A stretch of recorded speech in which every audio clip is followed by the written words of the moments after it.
Howdy homeowners, I'm at a home built in 2000. It's on its own private well, and I'm going to take just a couple of minutes or a minute to talk about it briefly. As a home inspector, wells and private water supplies are not generally part of the standard home inspection, but a lot of inspectors offer it as an ancillary service.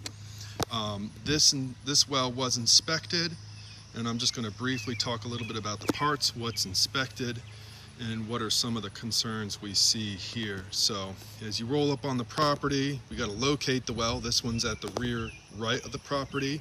We inspect the protective housing. Pretty typical. We have the fiberglass rock. This one's showing a little bit of weather. All the fiberglass is shiny. They've had to patch it with some foil tape at some point. We also want to check the inside of it. There should be a certain amount of insulation to help prevent pipes from freezing in colder weather.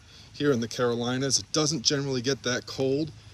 Maybe up in the mountains, we'll have more issues with pipes freezing and bursting, but this is just some basic spray and foam. It's enough for here, but I always let the clients know that if it does get cold in the winter, you want to do additional things.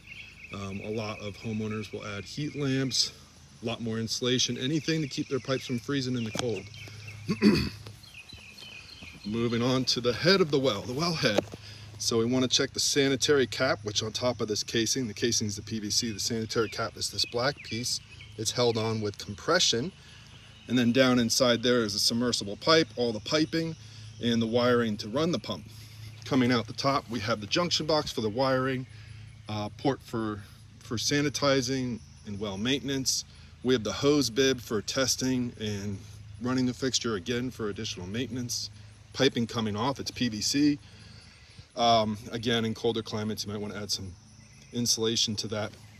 Now, what's kind of unique here, so this is what the wellhead typically looks here in the Carolinas, but often the bladder tank, the pressure switch, all that is usually somewhere else. Garage, utility room, crawl space, basement. It's not always out at the wellhead. So you can tell this bladder tank, which is the large blue thing here, has a rubber bladder inside, so the tank is partially filled with air, partially filled with water, and that helps keep pressure balanced in the system. Air pressure is added to the tank through this little Schroeder valve at the top, which the cap was taken off. Let's put that back on. And that's tied into the system. Other components, there's the pressure switch. This is a 40-60 pressure switch. That means that when the pressure drops below 40 psi, the pump turns on, and when it hits 60 psi or higher, the pump turns off. Here's the pressure gauge. That lets you know what the pressure is coming in off the pump. And then back there, it's hard to see, is our tag. Now, this tag is very hard to read. It's in an inconvenient spot. They stamped it, but it looks like they stamped the information on it after they attached it to the casing. So the stamping's not that good. I can't make out casing depth, overall depth, year, date, information about the pump, including voltage, gallons per minute, all the information as an inspector you want to know as you're doing your inspection. So that's a pretty big limitation here. And given this house is 24 years old, there's a good chance the pump's 24 years old. So, I mean, it's beyond its life expectancy for a submersible pump. Okay, some of the issues we have here, they tied in a second distribution line here, shut off. It's PEX. I have no idea where it goes, so that poses a contamination issue. The junction box here is loose. It's not secured in place. Often that would be attached to either the wellhead or to a stake. The pressure gauge is shot. It's just frozen at that. I think it's like at 38 psi. It hasn't moved at all while I cycled the pump on and off and did my flow test.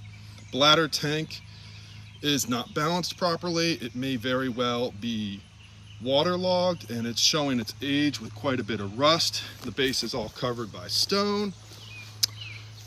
I'm not always a big fan of the hose bibs being installed on the side like that. One, it makes it a little more difficult to run my test, and two, again, contamination issues. Other than that, The well is in decent shape. I was getting just enough gallons per minute, and the recycle time was somewhere just under a minute. So again, I wouldn't be surprised if the pump's near the end of its life. They should get a little bit more use out of it, but good chance that when it goes, you're looking at pump, piping, bladder tank, pressure gauge. You want that all replaced. It looks like the pressure switch has been replaced fairly recently, but that's just a quick overview of the well.